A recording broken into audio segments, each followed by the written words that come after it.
Greetings, Earthlings and humans, plus all the other things floating around. Gaborum, what are they called, Jake? Anunnaki, we love. Anunnaki. Nephilim, all the other things floating around. I don't know who you are, where you come from, but we're glad you're here because we got a banger of a show today. And I forgot to say, of course, the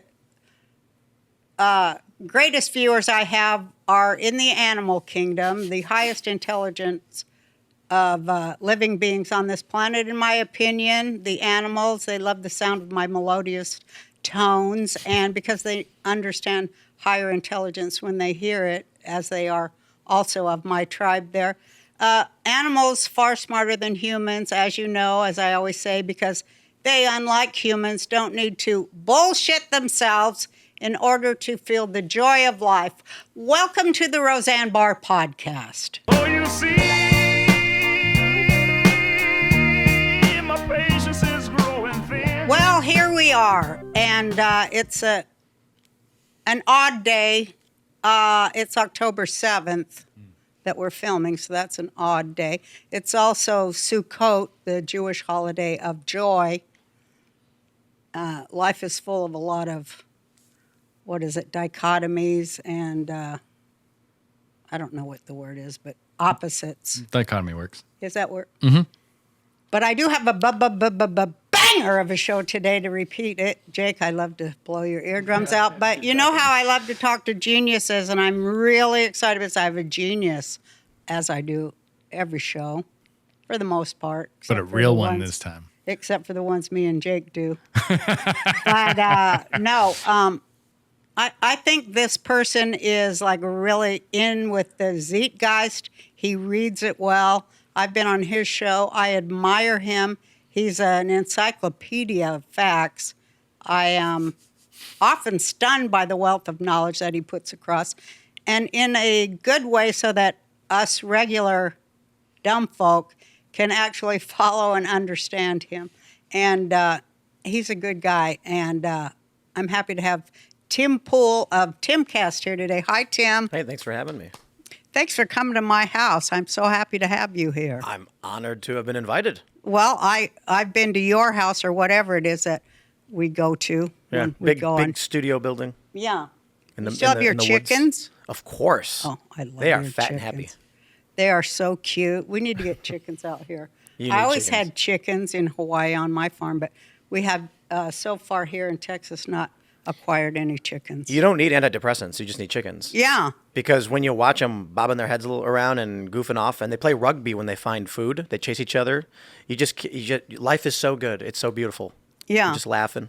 Right. They don't have the need to look for depressing things that they can't figure out. And they cannibalize each other sometimes. They do? Yeah. If one gets injured or bleeds, they'll eat it.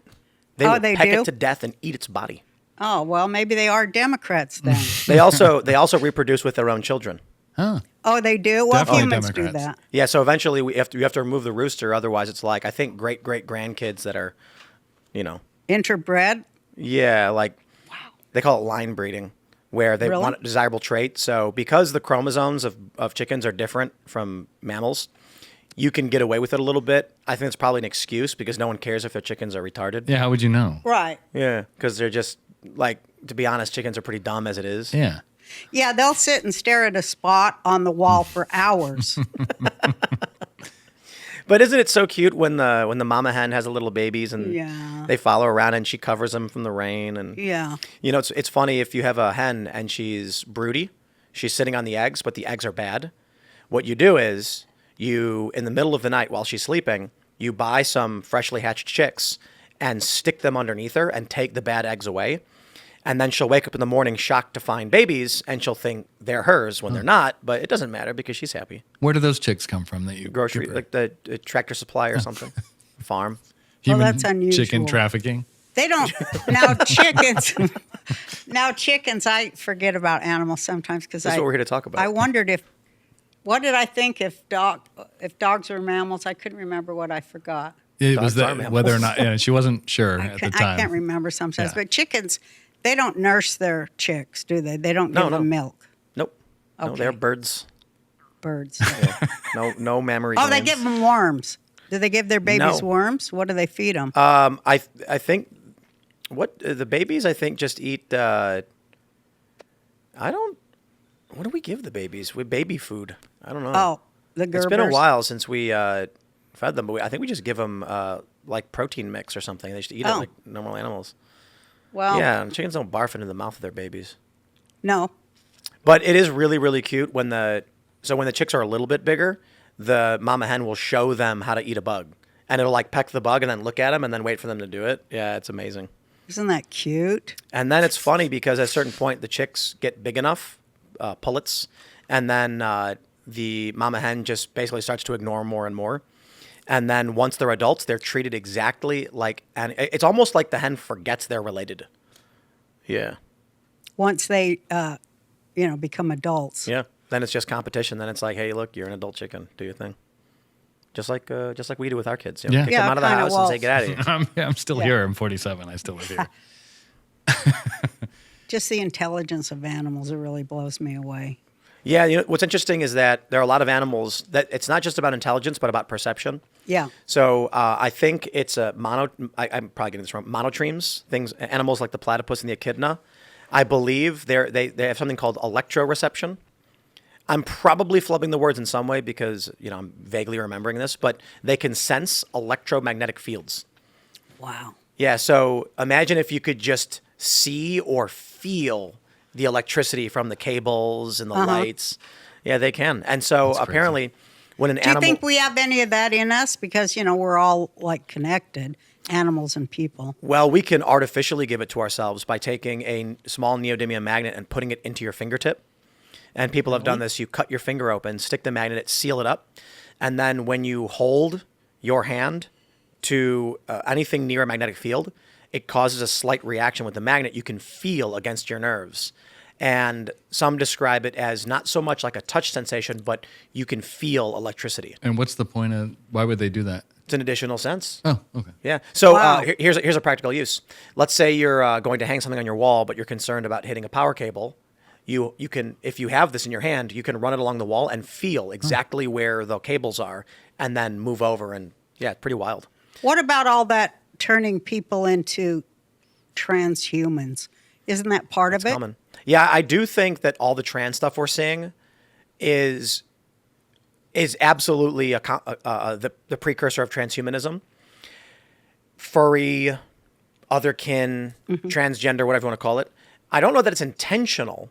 Some people might think that people like Peter Thiel and other prominent individuals are encouraging this because they want to normalize the idea of changing your form in some way. Yeah. But at the very least, I think it is an emergent phenomenon that will happen no matter what because we are integrating with machines more and more every day. Is that freaky to you? No. I saw this one guy, and he had some implants in his brain, but he's paraplegic. Yeah. And he was saying that this is God's gift to him because, he's able to do things because he has all these, whatever they are, implants in his brain, whereas before he couldn't do things that he now can do. So I can see that, it could be used for good or bad. Well, like everything. But I Right, always like any worry technology. about the experimentation they do on captive populations before they, bring it out FDA approved. Well, this is the funny thing. What they're going to do. Let's start with the integration of humans into machines with social media. Yeah. Facebook reportedly experimented on tons of people by Yeah. injecting their feeds with political information to see if their opinions would change, and of course it does. When it asks if you're a robot and the CAPTCHA pops up, Yeah. that you're actually training AI. They're not checking to see if you're a robot so much as you are telling the computer system what visual words represent which text. So in the early days, it would say, type out the words you see, and the words you get were passages from a book. With all of the people online typing this away, they were actually training AI to read books. Wow. Now you'll get these recaptchas where it says, click everything with a motorcycle in it. Yeah. You're actually teaching it what a motorcycle is. And so that's how they're training the AI systems. So all of this. So when you ask me if I think it's freaky, the reason I say no is because some of it is and some of it isn't. Helping a paraplegic walk again is amazing, or a blind person see. But where I think we're going to end up with it is they're going to create what I'm wondering is, How easy will it be for us to invent read-write capabilities to the human mind? Meaning what you described with the man using the computer, that's read technology, meaning a computer can read your brain and translate it to something else. Write would be the computer sending information back and you absorbing or perceiving it. Once we get read-write, I assume 90% of liberals will disappear from public life. How much time do you spend every day on a web browser? How much time do you spend clicking around online, searching, scrolling, typing endless tabs? It's a lot, right? Well, okay, there's a new AI web browser from Perplexity called Comet. It is completely changing the way you're able to interact with your browser. Using Comet feels like having a personal assistant living in your web browser that can actually do stuff for you across the internet. Yeah, do stuff, not just give you answers. Because it's a web browser, Comet can use all the accounts you're already logged into to take action across the web. Yeah, this thing is... So AI scares the crap out of me, right? Like the track and trace program. This is not Yeah, that. we don't like that. No, this is AI, what it should do, where it's not satanic, where it actually does tasks for you in the background. It's an assistant that lives in your computer, and it's pretty crazy. So you just go in this browser and you type stuff up, your browser turns blue and goes, and it does everything. My friend... Well, what it does is compile and synthesize information. It's you give it a directive and it uses whatever you have on your computer that's open. So for instance, if I say we want to cook chicken piccata tonight, you and me, right? I can say, give me the recipe for chicken piccata, then go into my Instacart, order said ingredients, deliver it to my house, email all my family in the area that dinner's at 7 tonight, click, go shower, go what you want, go mow the yard, and everyone will show up with your ingredients and you can cook together. It's pretty spectacular. It's scary, crazy, cool. Download Perplexity's new AI web browser Comet by heading to pplx.ai/Roseanne and let your browser work for you. Plus, right now, when you download Comet, you get a month of Rumble Premium for free. That's pplx.ai/Roseanne. Because they're going to be like, hey, look, to all these trans people, want to be a woman? Plug your brain in the machine and you can exist in a fake video game reality where you experience life as a woman or a man if you're a woman. You want to be a dragon? Or how about this? You're a bored incel living in your basement with no purpose. You want to be a dragon slayer? Plug this in. Maybe you want to be a famous comedian with the #1 show in the late 80s, early 90s who is currently hosting a podcast. Plug your brain in and now you're sitting in a chair interviewing some guy. Yeah, it creates artificial reality. Yeah. For incels, basically, right? Conservatives likely will avoid plugging their brains in because of their faith in Jesus.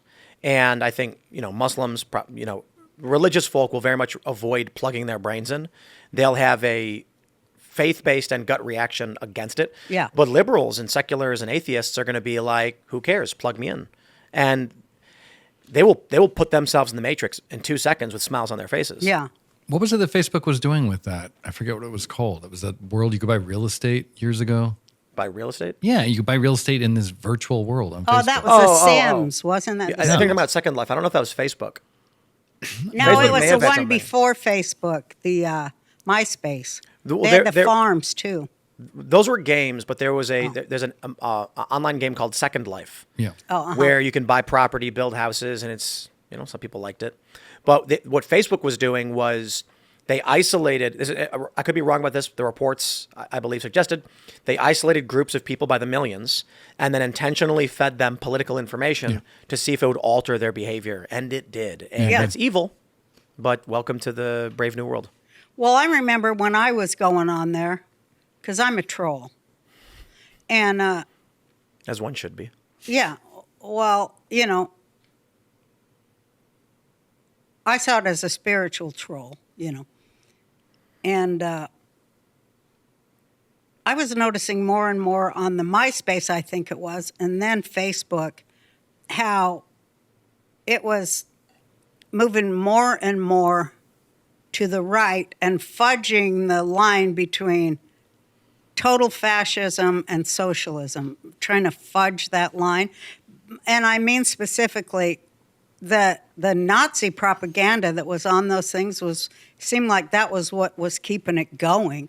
That was what was keeping all social media going because they had way more followers than anybody else. That bubbling up, and it was left and right, but just the anti-Semitism and the Nazism.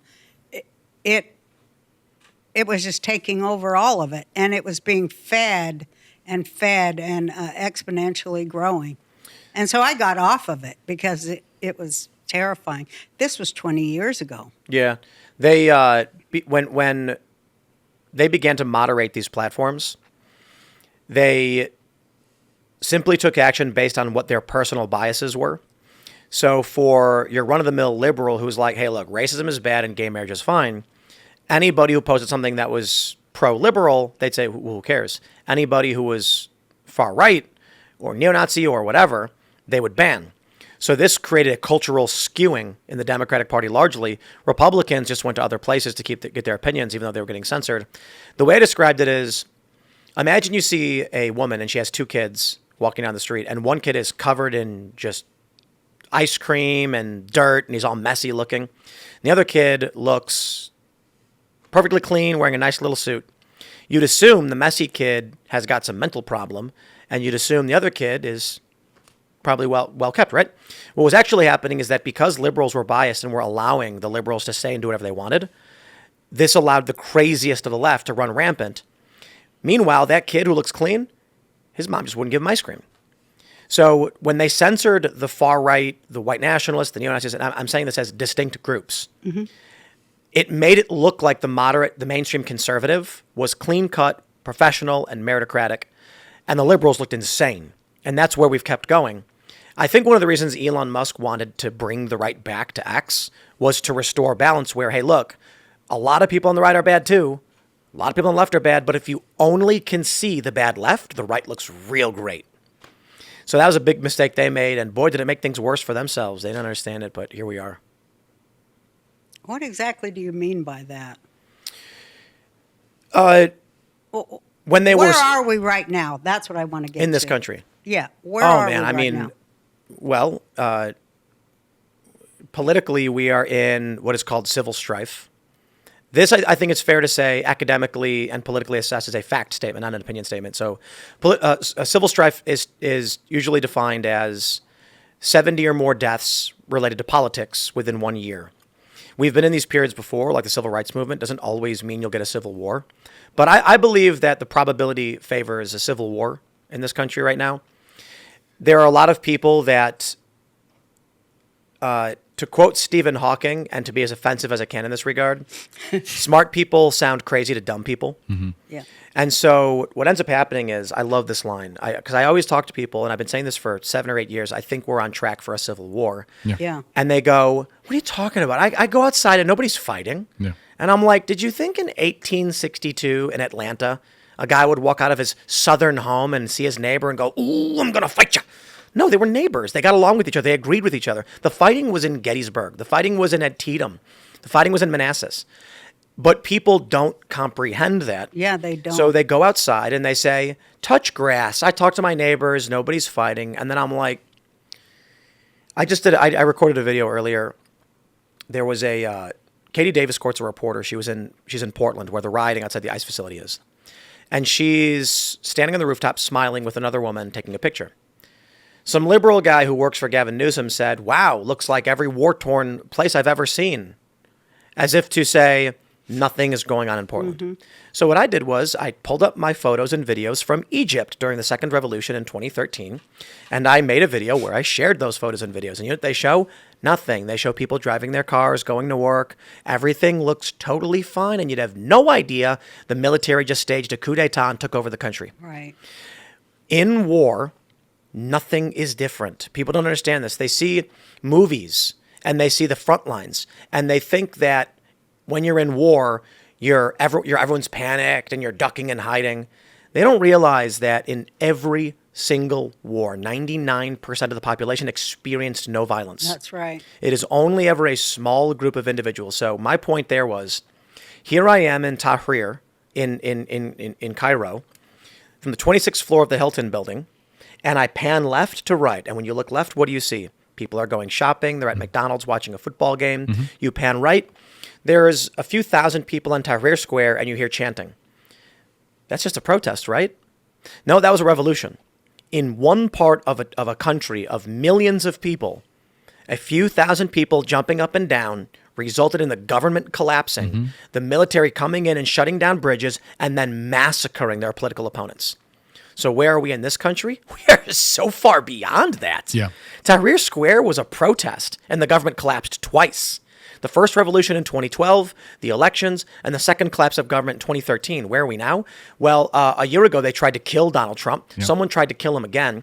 The Democrats arrested his lawyers illegally. Yeah. They hunted down Trump supporters across the country, and I'm not talking about J6 rioters. I'm talking about the people who were walking around the Capitol who didn't know a riot was happening. That's just the tip of the iceberg. They accused Trump of being a traitor. We just learned with Arctic Frost, they were spying on members of Congress, the Biden administration. They were spying on Turning Point. And where we are now, the assassination of Charlie Kirk. 4 terror attacks in that month, 4 weeks in a row. Last Sunday, from the time of recording this, there were 2 attacks by leftist extremists on ICE. And you know where that went?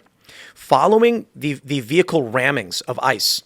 And they defended themselves with firearms, resulting in a leftist woman fleeing to a hospital for treatment. The Latin Kings reportedly put a bounty on the commander of DHS.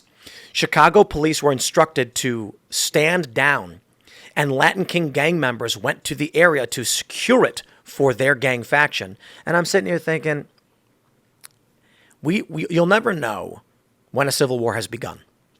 Famously, in 1861, we say the Civil War in the United States began with the Battle of Fort Sumter. But the only person who died on accident. No one actually tried to kill each other. However, at the time, they didn't think Civil War was happening. So much so that when troops actually amassed in Manassas, people came out and picnicked on the hillside thinking there would never be a Civil War. Now, this is funny because by our recollection, historically, we say they were already in the Civil War. It happened some time prior with the Battle of Fort Sumter. And then what happened? Well, Union troops clashed with Confederate troops, resulting in panicked civilians fleeing, blood splattering everywhere, the mayor losing his mind and running, people getting injured, heads getting blown off. The crazy thing is, even after that, the Confederacy won the First Battle of Bull Run, and you know what the Confederate soldiers said? We won. Now there won't be a war. And as the Union troops fled back into D.C., the Confederacy said, pack it in, boys. We're heading home. The fight is over. And then what happened? Abraham Lincoln said, we will not tolerate the secession of these 7 states. We will amass troops and send them in to quell the rebellion. After he did that, 4 more states who favored the Union flipped on that, terrified by what Lincoln was doing, and said, we're seceding. Today, Gavin Newsom and Trump are currently in legal battles over who controls the National Guard in their states. Oregon filed suit. A federal judge ruled in favor of Oregon, saying Trump has no authority to station. And I'm not talking about violating posse comitatus. That, for those that aren't familiar, the law that states that military can't enforce domestic law. What Trump is trying to do is station National Guard at a federal building in Portland, which he has every authority to do. And this is under something called the protective principle. Yeah. Where military can be deployed for the purpose of protecting federal buildings, not to enforce law. A judge said, no, Trump, you can't do it. So what did Trump do? Fine. I won't take Oregon National Guard. I'll send California National Guard, who I already control, because I won that court battle, send them into Oregon. This judge then immediately updated her temporary restraining order saying any federalized troop cannot be sent into Oregon. So Trump says, we're going to appeal this. In the meantime, we're sending the troops into Chicago because they were attacked by gang members, or I should say a bounty was put on by gang members, and they were attacked by leftists. And Illinois, under Pritzker, sued, and the court today ruled Trump can deploy National Guard.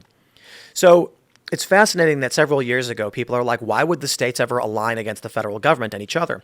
Greg Abbott in Texas just told Trump he will grant him 400 National Guard troops from Texas to deploy to Chicago and Portland.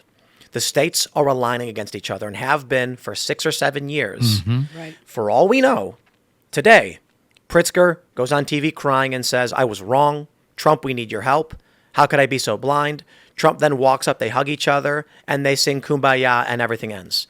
However, I think that's remarkably unlikely, and so it's likely going to escalate. Chicago is going to be the heart of it. I mean, I really think that's why Trump... Well, I think that he nationalized, he federalized the National Guard a long time ago.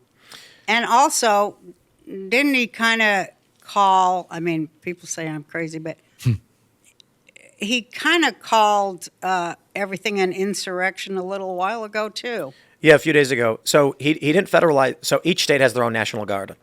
He's federalized California, and he has the authority to do it under certain grounds. What he's going to have to do is to invoke the Insurrection Act of 1807, Yeah. which says that when states are in a state of insurrection or rebellion, the president can take control of not just the National Guard, but he can then send in the military to enforce domestic law. And it's happened, I think, 3 or 4 times throughout American history, notably in the Civil Rights era. So the reason why he hasn't yet is because I believe that he's being advised by Stephen Miller, who is a genius. Yeah, he is a genius. My God. Absolutely. And I think Miller told Trump, don't just invoke the Insurrection Act. You want to massage these things. So first, protective principle. Let people become accustomed. Then, once they challenge you and you have no choice, Insurrection Act. I think he's doing the same thing with labeling Antifa domestic terrorists. That is a meaningless distinction. There's nothing in law about domestic terrorism. So why did he do it? I believe Stephen Miller's advising him. And he said, first, executive order that the domestic terrorists, which means nothing. You can't sue against it. It doesn't do anything. But culturally, people start to recognize that Trump has done this thing. Then there will be some media coverage around Antifa that Trump can highlight. Within a few months, he can then designate Antifa a foreign terrorist organization, which they are. He's close to doing that. Now, that gives him real power under a bunch of provisions like Patriot Act, FISA court stuff. When that happens, he can start arresting these people for financing. So there's a guy named Mark Bray who wrote the Antifa handbook. They just reported he fled the country I the heard other that day. too. Well, it's been reported that he was fundraising internationally on behalf of Antifa. Right now, because Antifa is not designated an international or foreign terrorist organization, that's perfectly legal. Once Trump does declare it a foreign terrorist organization, simply asking for money makes it a crime. But not retroactively, right? Not retroactively. Okay. So apparently, again, these are all reports. Bray shut down his fundraising because of this, but fled the country to Spain. So, I think it shows that there is. Let me put it like this. I'm biased. I'm of one side. I'm on Trump's side because Trump represents the constitutional republic of the United States. Me too. The Democrats represent the multicultural democracy of the United States. These are two distinct nations with different sets of cultural norms, moral standards, and laws. I've heard from so many people who experienced post-COVID back side effects, some in my family, and the stories are heartbreaking. One woman told me that after getting the jab and then a booster, she was never the same. She said her whole body felt like it was burning from the inside out, and she couldn't eat. She was exhausted and in pain, and no one in the medical system had any answers for her. Stories like that show just how isolating, how scary it can be, which is why I want to tell you about the wellness company's Ultimate Spike Detox. Developed by Dr. Peter McCullough, this doctor-formulated blend is designed to help your body clear spike proteins while also supporting your immune system, heart, and brain.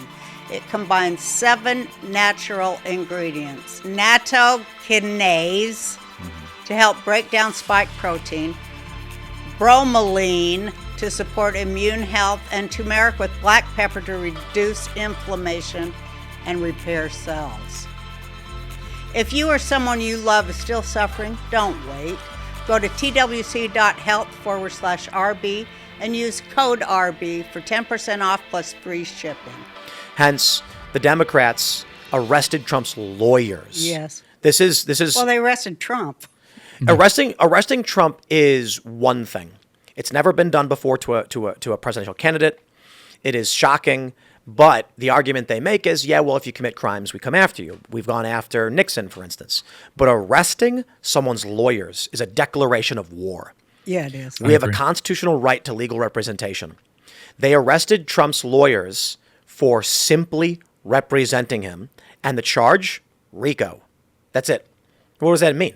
Yeah. Well, racketeering, right? Corruption. You're part of a criminal enterprise. By being a lawyer to Trump, you are now part of a criminal enterprise, and you will go to prison. When that happened, I said, the dam has broken. If Trump does not respond by arresting these people, we will end up in gulags. They do not represent the moral worldview of the average American or what America has been for the past 250 years. No. Even with all the changes we've made, they are something totally different. What do you think they want?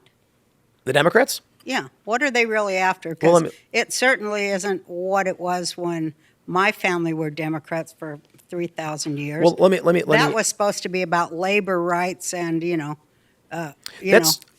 want labor rights. We want labor rights. They want health care. We want health care. Right?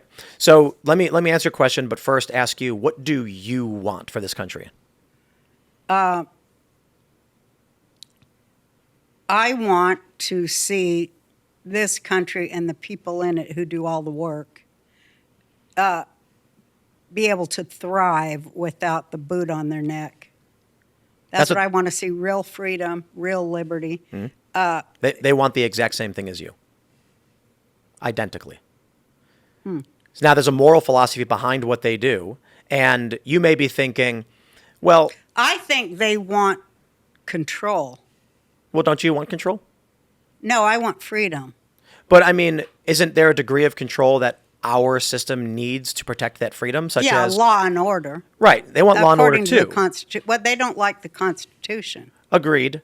They like what... So, the Constitution is not a real thing. What a Constitution, the word where it comes from, is what constitutes a people. And most countries don't have written constitutions. They have spoken constitutions, which represents the will of the body politic and the nation itself. Okay, the Declaration of Independence. That we would have a representational government that actually represents the people who vote for the people they send to represent them. This is the point I'm trying to make. Okay. So the Constitution has in it a bunch of things. And we like those things, right? Like, you like free speech. Of course. So do you think that you agree with the Founding Fathers on free speech? Yeah, I do. Well, they don't agree with you. Why? Because blasphemy was illegal back then. Obscenity was illegal back then. Okay. Even George Carlin got arrested in the 70s. That's true. So what we want as free speech did not exist back then. Do you think you have a right to keep and bear arms under the Constitution? Yes. The Founding Fathers didn't agree. The Founding Fathers thought that each state could ban whatever guns they wanted, and they did. The federal Constitution only prohibited the federal government from taking your guns. The states could do whatever they wanted. So our views are dramatically different from what the Founding Fathers thought when they wrote the Constitution. Not to mention, the 9th and 10th Amendments basically don't exist anymore. So the left's view of what the Constitution is, they say, we want the Constitution. We believe in free speech. What is free speech? It's saying whatever you want so long as you don't offend someone. And we go, but that's not free speech. Well, the Founding Fathers didn't necessarily disagree. Blasphemy was offensive, so it was illegal.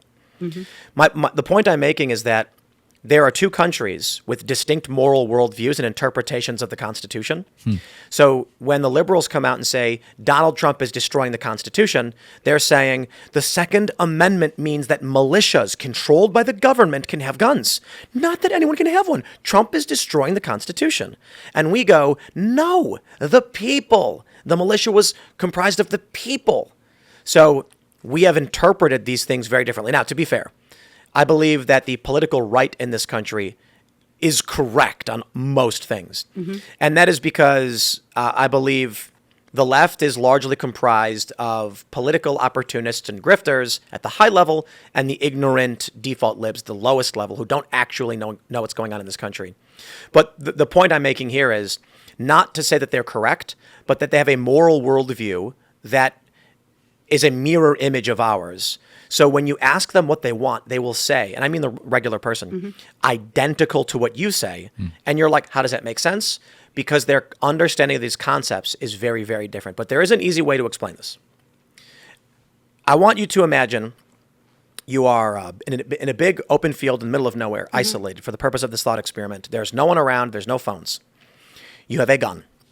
A gun? You have a gun. Okay. You got a real nice one. It's a Glock signed by Donald Trump. It's gold and blue and hell yeah, loaded, ready to go. And you're walking through this field, and all of a sudden you hear screaming. And so you rush towards the screaming, and what do you find? There is a deranged-looking white man mercilessly beating a black man who's screaming for help and locked up in chains. What do you do? Kill both of them? No, I don't know. One for being evil, the other put him out of his misery, right? Yeah. Well, I mean, the purpose of the experiment is obviously the guy beating the black guy is bad, right? I don't know. Well, in he's mercilessly chains. whipping a guy in chain Yeah. who's screaming for help, right? Yeah. You're Yeah, gonna. but you don't know you don't So you're just know. gonna let him do it? No, I would, tell both of them to stop. And, Well, the black guy in chains ain't doing nothing. He's being beaten. He's not. He's not well, gonna. I'd go stop. I'd stop the beater. All right, now. And then I'd say, what is this about? All right, now the white guy screams, "I've captured this man from his home, and I own him now, and I can beat him all I like, and you can't stop me." Whips him again. What do you do now? Shoot him. Okay, I agree. I completely agree. The white guy, shoot the white guy. And agree. And I'd say, now maybe the circumstances are beyond what we recognize. Maybe we don't know what really happened. But the point of the thought experiment is, man, if you saw a white guy mercilessly beating a black guy who he claimed was a slave, you'd do what you could to stop him. Well, if it was slave times, yeah. No, I'm saying right now. You're like, this guy just kidnapped a dude. He's a racist, kidnapped the. Well, So maybe that black guy killed his whole family, and the guy got it. But that's the- attacked him and put him in chains, waiting for the police. Well, no, but the point is, the guy says, "I've captured him. He's my slave now, Well, and I can do that whatever I would want." make me kill him. Agreed. How do you feel about that white guy saying that as he's beating that black guy? Does it make you angry? Yeah.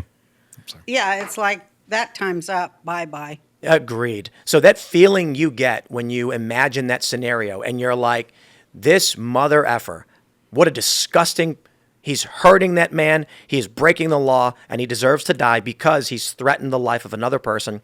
That feeling is the exact same feeling these Antifa guys and leftists have for you. No, I know it.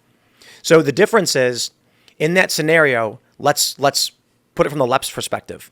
You come across a deranged white guy screaming that he can own any black man he wants, spitting racial slurs and beating this guy. Yeah. You come across him, the only difference, there's 10,000 white guys standing behind that deranged man saying, "Don't you even try it. Yeah. We own them all." The left thinks Yeah, they do think that. the only reason they're not gunning people down in mass is because they're like, the whole system is white supremacist. It is all a bunch of racists beating and killing black people, and we have to be strategic about how we destroy them. Yeah, I know they think that way. But here's how I see it. I disagree with you in the, not disagree, but I see it another way. The left is, here's how it goes. The left is a bunch of billionaires who, have their favorite courtier class, who live in the big cities and have, $200,000 apartments that they live in with their cushy jobs, for which is basically just guarding public opinion so it doesn't turn against the billionaires, and then their token clerk class that they pay not so well but not so bad, so they can just barely make it, and they can point to them and go look, here's our voting slave class, but we'll call them consumer class. I think that was true until 2008 maybe. And so where it really took... then it changed with Obama. Then it was, these are our street gangs and we're paying them. So what I think happened is the real profound switch was the election of Trump. Trump does not, in my opinion, represent the billionaires who want No, to... I'm just saying the left. And now... Right. Agreed. But it was a working class that went, this is bullshit. We're not ever allowed to, gain wealth, build wealth on the left. We're going to be this permanent subservient class to billionaires, donors. Yes. And so we're going to elect Trump, fuck you. That's what it was, is a big fuck you to the Democrats. And, they got Trump and the Republicans. Huh? And the Republicans. Yeah, and the Republicans. Yeah. I think... it's a working class movement. It's a grassroots.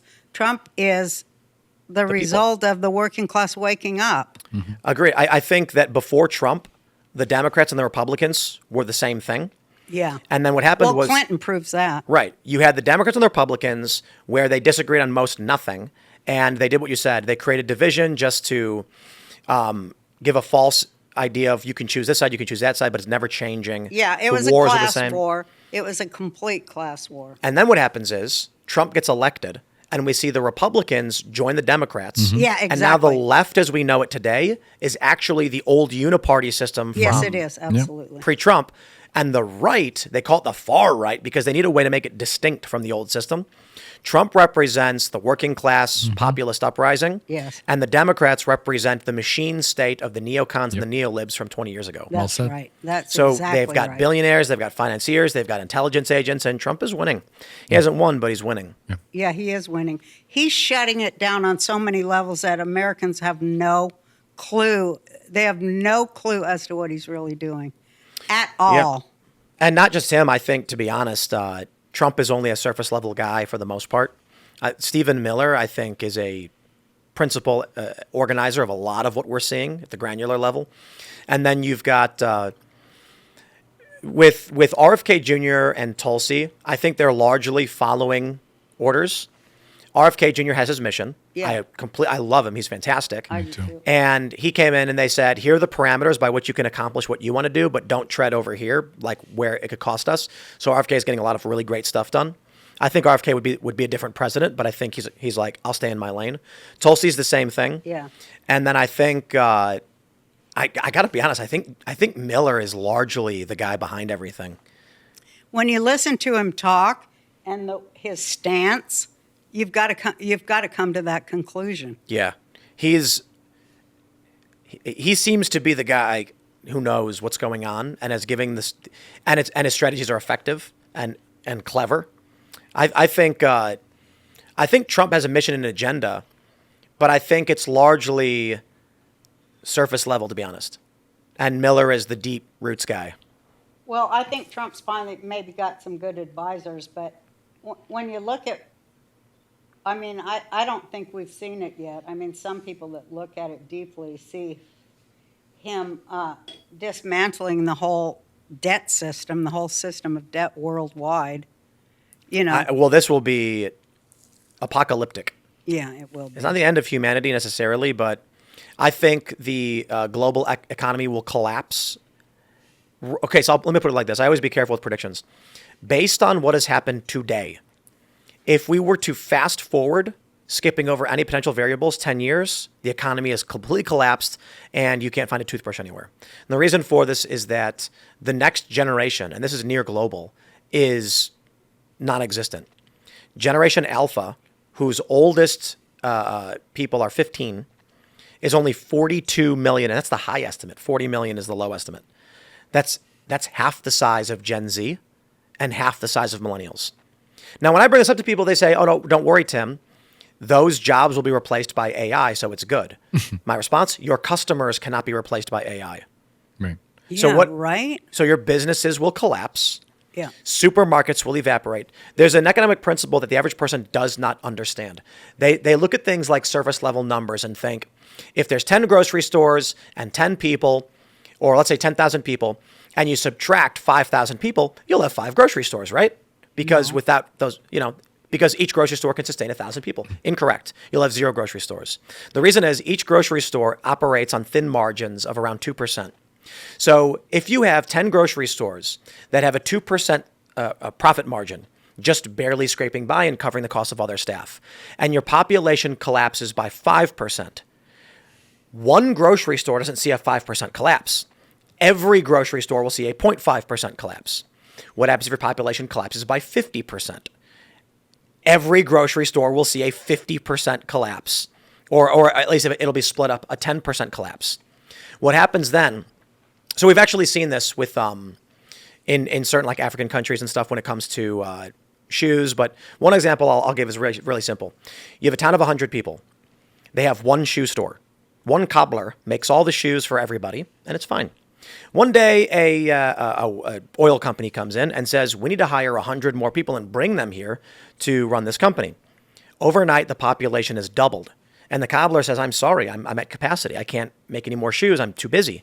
So one guy says, I've got an idea. I'll open my own shoe store because there's demand for it. There are now 2 shoe stores, each servicing 100 people each. After a few years, the oil drilling company says, we are done, the wells are in place, and we don't need you anymore, you're all fired.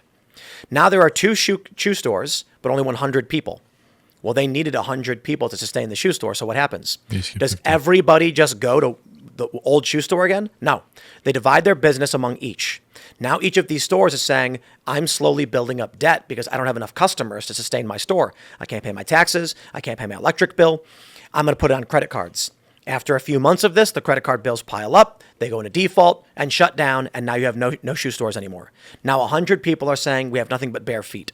Now, after a few years, someone will open a new shoe store and it'll start to recover, but you will get a depression. With the population collapse that's coming among Gen Alpha, that is going to happen, and there is nothing that can alleviate it. Now, that being said, that's nothing based on today. For all I know, tomorrow someone invents the robo-customer who for some reason needs to eat food and starts buying from grocery stores. But pending some variable I can't see, which is incredibly likely to happen, meaning I'm probably wrong, the prediction is with population collapse will come a total economic disaster on every level. Isn't that happening in Japan, the population? That's why they're bringing in 1 million Indian and African refugees, desperately trying to create customers for their businesses. And what have we seen? Horrifyingly, tons of stories of crime and rape popping up in Japan. Right. Well, what do you do when you have no kids? Their birth rate's below 1. Yeah, no, I know. That's what I'm asking. Oh, yeah, we're cooked. So we have to have more kids, is what you're saying. Yeah, it's you need to have more kids, but there's nothing you can do because we have a 20-year lag. So even if everyone right now had 2 kids, every Gen Z. So millennials are aging out of being able to have kids, which is kind of wild if you think about it. Yeah. The oldest millennials are in their early 40s. Fucking old. So this means that millennial women are not going to have kids soon. In fact, a 35-year-old woman who gets pregnant, it's called a geriatric pregnancy. Oh my God, yeah. So right now, Gen Z are supposed to be having kids. If every single one of them had 2 kids, then Generation Bravo, they're calling it, because nobody wants to say beta, would be, if it was replacement, you'd have 80 million. But that's not going to make up for the deficit among Gen Alpha. Okay. So we're still looking at a 40 million person deficit.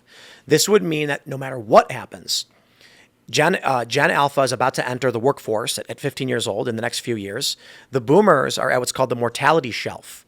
The oldest boomers are 79. That's mortality. Yeah. What we're expecting to see right now, there's about 60 some odd million boomers, 20 to 40 million deaths in the next 10 years.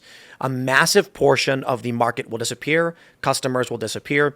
And these are the ones who hold property and own corporate equities. We have all the money. Indeed. And purchasing power. Yeah. So people rely on boomers right now largely because they're the ones buying stuff. When they leave, we will not get a comparable replacement with Gen Alpha. The economy will take a hit, and there's nothing that can be done about it. Well, what in the hell are we supposed to do? Gen Z I'll needs to die have 4 my kids. way out of it. But, what's going to be left for my grandkids? Well, Ma, we've been traveling. We've been in Texas for a little while now, like a few months, and we've been relying True. on our friends at Home Chef. We sell their ads. Those are the people that send us the food. I just love it. I go to the porch, and there it is, and I'm like, hey, look, more came. Yeah, and then, like I said, you can have fun with it. You can say, hey, I want to cook a big meal, big family gathering. Let's do the raw I think ingredients. it's like the Lord has just put stuff on my porch. I forget it's from Amazon. That's true. If this happened a long time ago, that's what you would think. So anyway, we couldn't talk enough or highly about them, but you guys should check it out. We have a promo code for you and all sorts, free dessert and shit. Users of leading meal kits have rated Home Chef #1 in quality, convenience, value, taste, and recipe ease. It is good. Yeah, it is. For a limited time, Home Chef is offering my listeners 50% off and free shipping for your first box. Plus, free dessert for life. What? Go to homechef.com /Roseanne. That's homechef.com/Roseanne for 50% off your first box and free dessert for life. Can you believe it? Free dessert for life. Homechef.com /Roseanne. Must be an active subscriber to receive free dessert. Sorry, fat people. It doesn't just come. You have to subscribe. Humans will survive. I'm not saying that it's going to be the end of the world. It just means that the luxuries that millennials grew up with will be gone. And Gen Alpha is going to be like, this sucks. And the joke is you're going to be able to say, when I was your age, we could watch any show we wanted at any point. I'm like, really? Yeah. I wish we could afford a TV these days, but a TV goes for $20,000, so only really rich people have them. Seems like we're heading back to, and this may be a good thing in a lot of ways. The depression of the 30s. Not necessarily the depression, but, all of human history, we were farmers. Yeah, that's what I think too. Yeah. They would be wise to get even an acre and Yep. learn to farm it and grow food. I always thought that was coming too, and that, the currency would become homegrown food. A tomato, I said way back, that'd be more valuable than a car. Because people it's will always need to eat. an organic tomato. That's what I said. People are going to be like, is that a real tomato? I'm like, yup, shut up. It's not a Monsanto RX-59. That's right. Nope. And the most wealthy people would be the Mexican immigrants that know how to grow them. The Honduran farmers. That'd be a fun movie where it's a nightmare dystopia in the future, and someone's got in a glass refrigerated case an organic original heirloom tomato, and they're like, if that can, that's worth $1 million or the I'll equivalent trade you to- my car for it. Here's a funny one for you. I remember, Alex Jones used to always say, "Buy your gold, people." Yeah. And my thing was always, if the economy really did collapse, the government collapsed. Imagine a guy's walking down the street, and there's two guys walking down the street. One guy's got a bunch of gold, and there's a guy sitting on the side of the road, and he's eating a sandwich. And these two guys are hungry, and one guy says, "I will give you 10 pieces of gold for that sandwich." The guy next to him says, "I'll share my bottle of water with you." Does he buy the gold or the water? What does he trade for? The water is the obvious question, or obvious answer. So water will be the most valuable thing. That's what I think too. That's true. Gold- It's already happening. Like Iran, they say, is totally out of water. Wow. Yep, and water is the essence of life. So if you don't got water, you ain't got nothing. Plus, you can And- only go 3 days without water. You can go a lot longer without food. Yeah, Yeah. and Premiums you can up. eat some stuff you might not want to, but Yeah. getting something to drink, that's tough. That's I guess that's the way it has to go because, it will, I guess, evolve around a new value for value money system instead of inflated bullshit, where it's like, oh, well, the dollar is now worth $5,000, Or the It other way will around. Now, or whatever $5,000 it is. becomes equal to $1 today. Right. Yep. Because it has to come down to value for value. Well, the funny thing is, like with Bitcoin, there are a lot of people that say Bitcoin is a scam because nothing could rise that much value in that much amount of time. And then you smirk at them and say, you are correct. The dollar has collapsed. The Bitcoin has gone up in value based on its adoption, but the real scary thing is the value of Bitcoin comes from the dollar losing buying power. Right. At a ridiculous level, like speed. It's crazy. I mean, we went to the To me, grocery that's store. like Marxism. That's all like the other side of the whole scam, the whole grift. Because Marxism only works to collapse the bubble so that vulture capitalism moves in to buy at the bottom dollar. After, it's like gentrification. As soon as everything collapses, the same assholes run in and buy it for 2 cents. At the beginning of the show, you gave a shout out to all the Nephilim and Anunnaki and all that.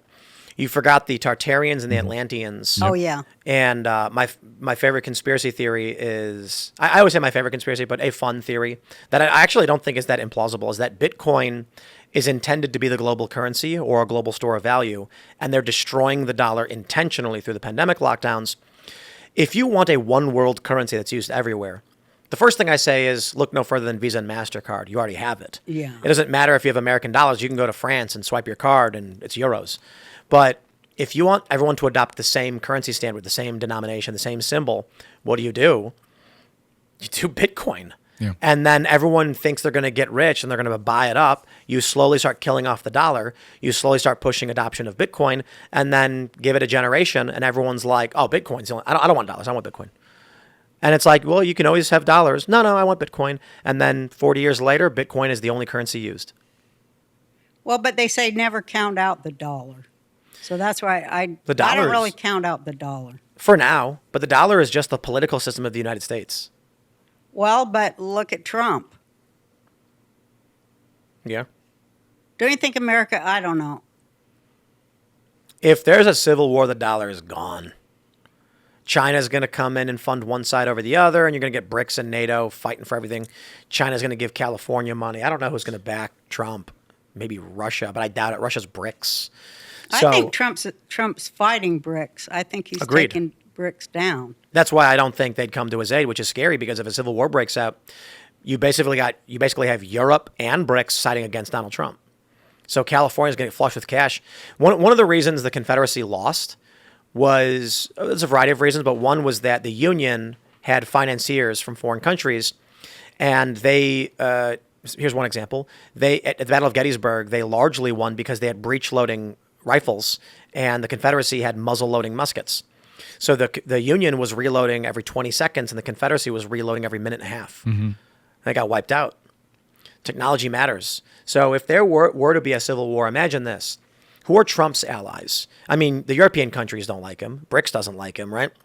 So let's say it does result in a civil war, and then internationally you get NATO nations and BRICS nations saying, we side with the Democrats, not the Republicans. Yeah. And then the Democrats win Yeah. with I international know. support. That's what blows my mind about, okay, that takes me to let's discuss this. Well, then we have to discuss Charlie Kirk too. But all this thing with the all the ex-MAGA folk turning on Trump over the subject of Israel. Okay, first of all, you know, I've said this. Okay, you want to dump Israel. Okay, fine. Then Israel will simply pivot to India and make them the world's leading, Technological. the world's technological leaders in weapons and other things and other technology. Is that what America? It's like they're doing it on purpose. It's like I think the Israel thing is largely a component of foreign influence. I think most Americans don't really care. When you poll the average American, they support Israel except for Gen Z, and I think that's largely to do with TikTok, which is why they bought TikTok. yeah, I know that, specifically but to I'm protect saying Israel. to tell Americans to get rid of Israel is to the detriment of America. I don't. To a great degree, I think so. But man, they got to get rid of Netanyahu. Even if just for he's been in power way too long. Even if just for he is a PR disaster for American-Israeli politics, that guy's got to get out of there. I don't disagree, and also because he went to School of Americas and he's WEF all the way. Always gives up at the end. He always grabs defeat from the jaws of victory every fucking time. I don't know, but I think that he's there because the other people that are running are fucking full-on leftist furries. And from Tel Aviv, they're Obamaites, and there's a real civil war going on over there between the left and the right. So, they haven't had anybody step up who's smarter than him. I'm not really a fan of his either. I would consider myself to be largely America first. So am I. I'm a fucking American Jew.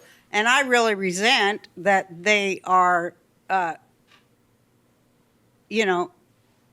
because I have family there, but that I would be on their side makes me anti-American. That really pisses me off. Yeah, me too. I think American Jews fought and died for this country for so long as they've been here, and I don't like that cudgel they're putting in, and that it's all a fucking psyop.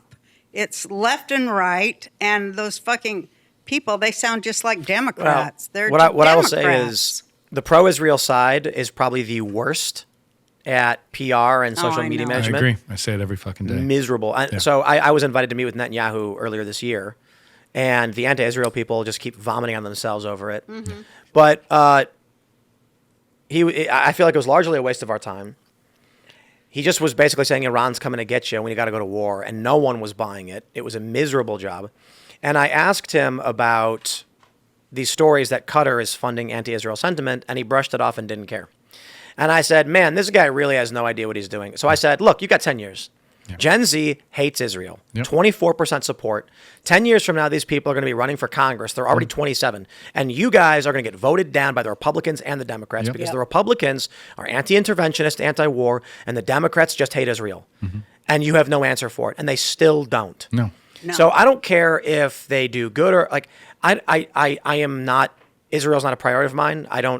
I don't have positive or negative feelings. It's just, it is what Israel is. So I say this with the utmost milquetoast fence-sitterism.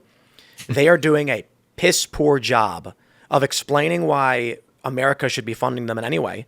And the enemies of Israel are doing a bang-up job of doing it. Yeah. They're doing here's what I think. I try to explain to people how do you mind rot somebody. It's real easy. Young people go online. There's a grifter class, largely, the left I would consider to be largely grifters. Oh, yeah, totally. They're all getting paid. And it pissed me off when I was on the left. I just have to say this. To see those kids that are mentally ill who are their ground troops, to see them pay them to get beat up and go to prison when they could easily instead actually give them jobs with a future and benefits. It really fucking pisses me off. Well, here's the best part. They don't pay those people. They pay the organizers. The organizers convince the stupid people to get beat up and go to jail. Saves them money. So here's what I see happening. Oh, God. Republicans have, 1 in 5 on the right is going to be a grifter. On the left, 4 out of 5 is going to be a grifter. I agree with that. So you see this in the most prominent of personalities. Conservatives will go on shows for free because they want to express their ideas to the widest audience possible. Liberals say how much? Well, because they think they're going to get a corporate job out of it. Come on. Yeah. So what ends up happening is... Nobody is saying what they really think or believe in because they don't have any beliefs, I guess. On the right, they do. On the left, they don't, generally. Here's what happens. You find a young person who makes YouTube videos. They put out a video every day. Yeah. You can go on Google and buy ads on any video you want. In fact, you can make that video an ad itself. So here's a simple rudimentary psychological attack. A guy makes a video where he says, I like Israel. I like Israel. I hate Israel for this, though. Yeah. I like Israel. Right. You then take his anti-Israel video, run it as an ad on Google, and get it 100,000 views. Yeah. He wakes up in the morning and he sees pro-Israel 1,000, pro-Israel 1,000, anti-Israel 100,000, pro-Israel, and he goes, "Whoa! I need to do anti-Israel shit. I got to be anti." Yeah, exactly. that is And what then, happens. and that's it. From That's that it. point on, I have seen this happen. This is so fun. There's like a fitness channel. I'm not going to call anybody out, drag them, but there was a fitness channel where it was a guy who did fitness videos, and then he made a commentary video on October 7th. Got a bunch of views. So he went, "I'll talk about it again." Got a bunch of views. Yeah. However, when he made pro-Israel videos, he would get less views than if he made videos critical of Israel. That's my channel. Yeah. So he goes like this: "Man, it's really bad what Hamas did, and I feel so bad for the Israelis." A bunch of views, and it was good. Then he gets a bunch of criticism in the comments, and they say, "Yeah, but what you don't understand is that Netanyahu did this, this, this, this, and this." So he makes another video, and he says, "I'm seeing a lot of people saying that Netanyahu did bad thing and did bad thing." All of a sudden, everyone's praising him. "You're so right. You're the best." More views. And he goes, "That's what I should do." Yeah. Here's the best part. These accounts are probably largely fake. Yep. Yeah, they're But bots, right? Not necessarily. They're No? probably just Pakistanis Yep. Yeah. and Indonesians. And I'd be interested to look at the metrics of a lot of these channels to see what percentage of their viewers are coming from Muslim majority nations who hate No, Israel. they are, and that's who controls them. And I've been doing the trolling to find out that for myself. I mean, I got fired from ABC not because of what they say, but because I said Muslim Brotherhood. And all over media, I've been doing it for a long time. Just using the words Muslim Brotherhood gets me kicked out of everywhere because that was the number one visitor to Obama's two, Term White terms House. as president. They don't want us to know about Qatari influence on our campuses and in our government. In fact, it's those people Al who Jazeera. scream APAC, APAC, APAC. Billions of dollars in influence buying coast to coast, and especially in the media. I call this Israel derangement syndrome. It 'Cause- is, and it's like, of course they hate Israel. Israel has women's rights and gay rights. Of course they don't want that in the caliphate. Of Well, course I they just mean don't. in the United States, there are people on the left and the right who they think everything is Israel no matter what. Yeah. Like the APAC thing is a really good example. I've had people come on my show and they're like, "So you're not pro-Israel?" And I'm like, "I'm not pro or anti. Israel is what it is." Yeah. And It's a they're like, country. "You're not concerned that APAC is controlling our Congress?" And I said, "How is APAC controlling our Congress? They spend millions per year on our politicians." And I'm like, "Okay, Welcome to lobbying. they shouldn't." Sure. The Chinese spend 20 times as much. Yeah. The Chinese lobby is the biggest lobby in this country. Yeah. So I agree with you. But why are you Why are you acting like Israel's the biggest threat? But here's the By all lie means, about it. AIPAC is an American pack. It's American Jews, and And they're pro-Israel. They keep fudging that it's American businesses and Christian businesses who do business with Israel. So it's an attack on Americans. It's an attack on Americans. I have no problem. Someone says, should AIPAC register as under FARA? And I go, sure. And so should all of the other lobbies. It's fascinating that I can say Italians that do business with Italy should then too. Agreed.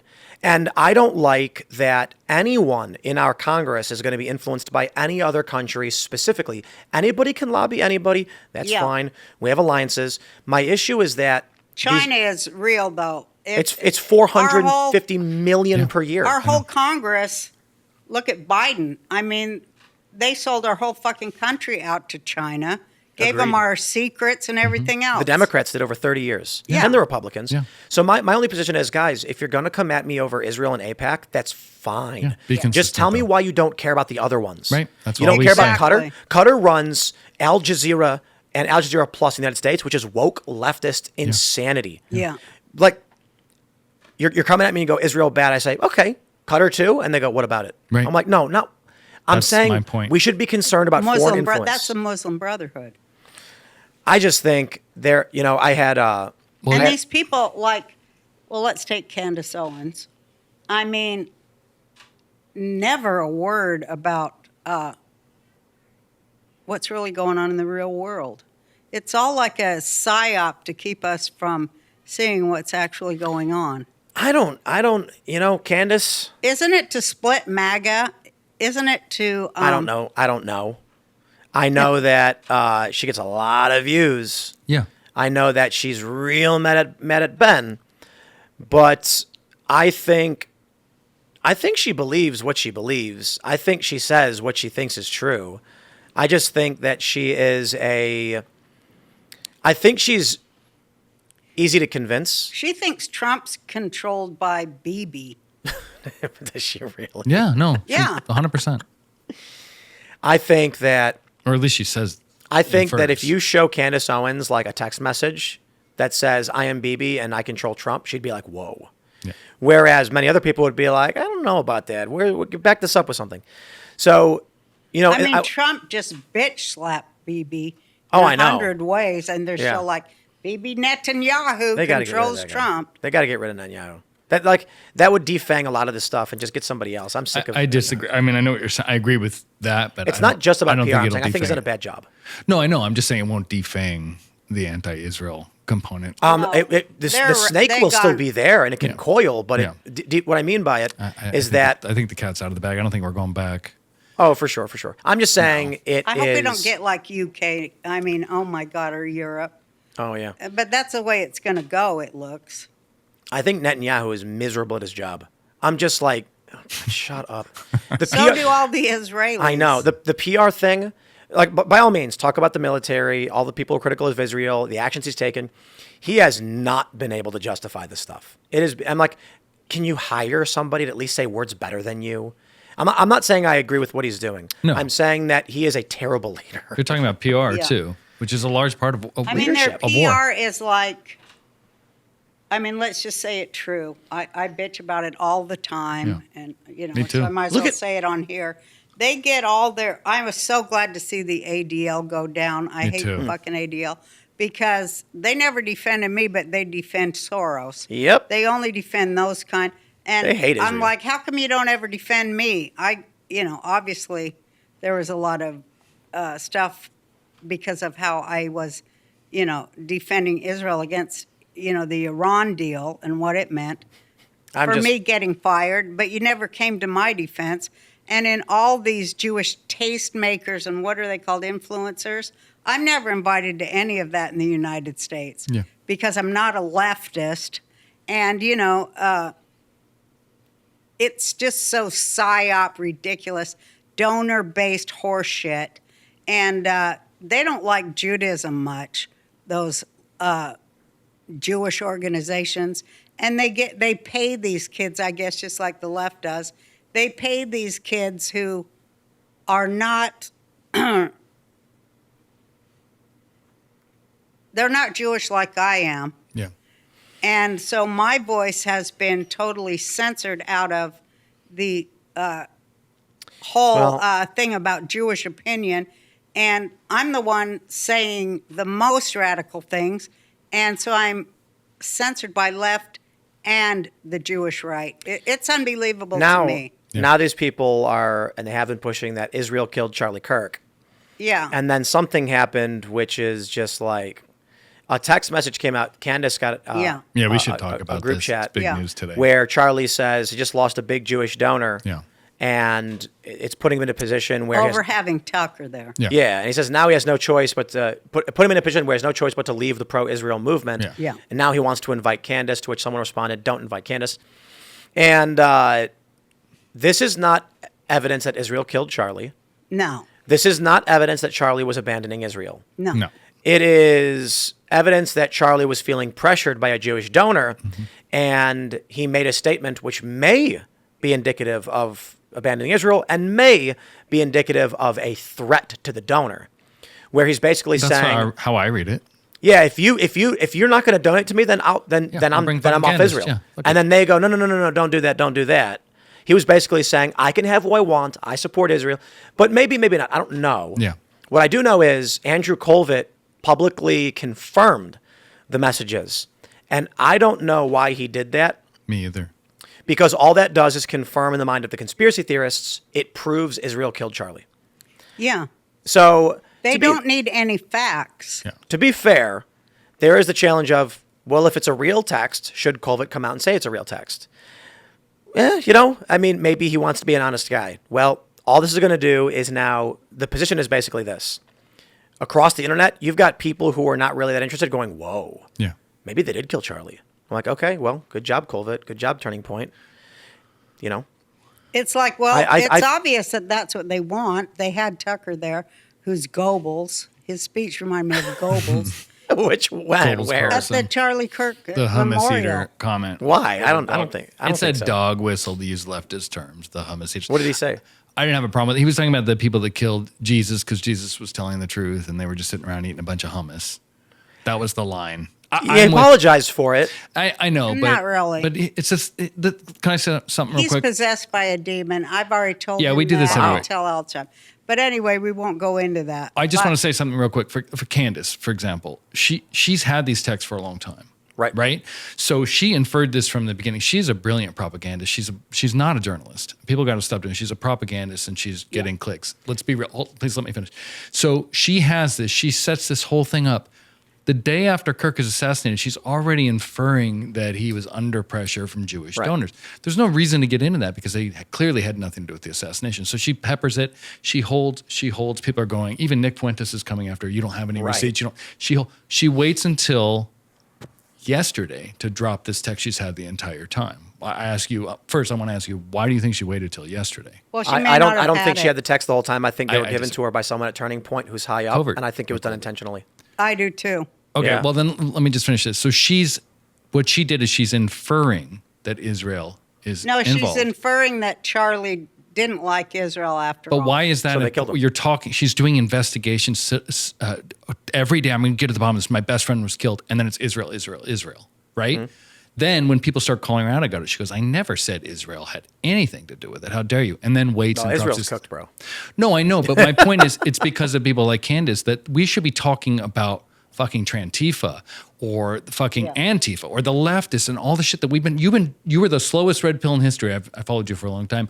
You now talk about a civil war and leftists and Chinese. That's not a civil war longer than No, I anybody know, else. but my point is we're not talking about the left right now. We're not talking about the violence of the left anymore. We're talking about Israel. And what does that benefit any American right now on the brink of a civil war? Because I do agree with you. To me, it's propaganda. Oh, I agree. Like It's just to right, push right, an right anti-Israel now, thing. splitting the right on any issue at a time when Why would you do that? whether or not you believe or like whatever the Charlie Kirk situation is in your mind, Yeah. we are watching far leftists shoot Right. ICE agents, ram vehicles. This is why it's like the logic How many of it trans is. shooting has there been? There's been like 8 in a A row million. now. Yeah, it's the So trend. here's the thing. Well, a lot of Charlie those, Kirk was pro-Israel. And whether or not he 100%. was planning to not be pro-Israel does not create grounds for any intelligence agency to kill him. It No, makes of no course not. sense. No. I think he was pissed at those donors Right. Of course. for not letting him have Goebbels. And Yeah. the text And- message is like this. It's saying to somebody, you're not going to donate this money to me? Yeah. Then screw you. I'll Right. screw you over. Right. Yeah. Not that he was actually saying, wow, I guess I hate Israel now. That's what I'm saying. Because She's this pushing doesn't it. change his that opinion on isn't- Israel. That isn't the point. He was saying if they're going to try and bully me on this one, I'll ditch them. Yeah. And they'll regret it. But she released Yeah, this text yesterday to exactly. make it look. I was right I all don't along. think she had those early. But okay, then forget that. Then, Yeah. But the point is, she's using this, and her people are saying she was right all along. There's no new information here. Charlie Kirk hates talked Israel. about this on Megyn Kelly. We all know he was under pressure. We had Dinesh D'Souza here last week. Yeah. There was nothing new in those texts. Right. But now they're celebrating that Candace was right all along. She's right about what? We haven't even talked about the guy that fucking blew his neck off. We're not even talking about him. We're talking about Israel. We're being No, diverted. the issue is not Candace releasing the text. The issue is Andrew Colvett confirming it. Yeah, but we already knew they were real right away. I knew they were real. She was But tweeting it. We already knew he lost Jewish donors Yeah. because of Tucker Yeah. a And so long here's the time issue. ago. Because of Turning Point, he Yeah. brought Right. Tucker and Nick, whoever he brought. Jewish donors dropped out because of that a long time ago. Shit happens So all the time. the statements made in that text were already publicly known Yeah. weeks ago. Yeah, that's what I'm And I discussed it on my show when I was at Turning Point last week, where Charlie said he lost $2 million from a Jewish donors, Yeah. pressured over Tucker. People talked about Bill Ackman and all the stuff. Mm-hmm. Yeah. So Candace putting out the text message is just more hot goss for these people. Yeah. But when Colvett came out and said this is a real message, Yeah. it created it created like a nuclear bomb. He basically Yeah. put her text, which meant very little to most people. Like I saw her put the story out, and I was like, "How about that?" We already knew that, no, though. exactly, that's When what I Colvett said. came out and said, "This is real," Yeah. it went, and now, like, I've been getting messages from people saying, "Why would he do that? Like, why did he come out to amplify the not?" It's not about what's true and what's false that people are complaining about. It's about amplifying the inference of Yes, the the message, inference, absolutely. which is that poisoning the Israel well. killed Charlie because he betrayed them or was turning his Right. back on them, which doesn't add up logically. No, it's no, stupid. they would kill Candace. Yeah. Right. No, it's the dumbest thing ever. It's the dumbest theory I've ever seen. I've seen That's a lot of actually the it. best Or rebuttal. Tucker. No, it's Or true. Tucker. Right. If Israel was really They right, like kill the one guy Israel's defending not him. stupid. so Mossad gets into a meeting and they're like, "We're in trouble. Yeah. Candace is coming after us. Tucker and Charlie Kirk has concerns about our donors. Let's kill Charlie, Yeah. like, the one guy who loves us. No, It's if you look at stupid. the motivation, he was actually you talk about Israel Cook because the younger generations hate Israel. He was actually keeping the younger Just having generation. meetings to convince them to support Israel. Do you think Israel's going to go? Oh fuck, they see what we see. Oh shit, in 20 years we're fucking cooked. Oh, we're going to shoot the one guy in the fucking neck that's keeping the young people on our side. I think more likely, More likely, Islamists it's- killed him. Thank you. Charlie was keeping Shabbat, which is a definition of what is a Jew. So to me, Charlie was a Jew. He was keeping Shabbat. So there you go. Fuck yourselves. He was keeping the commandment of what a Jew is. So, he was part of it. So that to me disproves everything they say. You Jews are really bad at being in control of everything. What's going on, huh? You would think that as a Jew in control of all media, I wouldn't have got fired. For mentioning the Muslim Brotherhood. No, I agree. It's a very interesting point. Yeah, what's going on? How And come Charlie you guys Kirk- can't get your PR together? I don't know. And in control of the weather, but I can't quit smoking. Damn. No, it's obviously stupid. That's the thing. That's what's really this whole. They're trying It's to just embarrassing. scramble our You know, minds. I had a It's a friend. sign. They're trying to some kind. fuck up our minds so we can't see what's really going on and who the agent is. I'll tell you a story. I have a friend in Hollywood. I was at her house, and she had a Muslim woman poster that was with a rainbow. And it was the Obama Hope thing, but with like a woman in hijab. And then I said, "Why do you? You're Jewish, right?" And she's got a bunch of artifacts and like Holocaust memorial stuff. And she was like, "Yeah." And I was like, "Why the like activism in favor of Muslims?" I mean, no disrespect to Muslims, I don't care. I'm not telling you don't, but I'm like, I find it interesting that you're very, very pro-Muslim despite being Jewish. Yeah. And then she's just like, well, it's the way that they're being, targeted in this country and like all of these things that have happened and they're oppressed and blah, blah, blah. And I said, can I ask you a question? How many Muslim countries are there in the world? Yeah. Do you know the answer? What is it, like 56? 26? Is that what it It's is? 54. Depends how you define it, but yeah, like, 54? It's just in the Levant. if you I do said- like population, if you're saying Well, just like a countries. Muslim Countries government, that have a state religion I of think Islam. officially 20 54. something. I think it's 26. Yeah. But maybe you're right. Maybe you're right. I said, do you know how many Muslims there are in the world? 2 billion. Just shy of 2 billion. And then I said, how many Jewish countries are there? One. Not really. There's a state which is conflicted and at war over its territories, so we can say technically one. And how many Jews exist on the planet? 14 million. That's the diaspora, too. That includes people who aren't practicing Jews.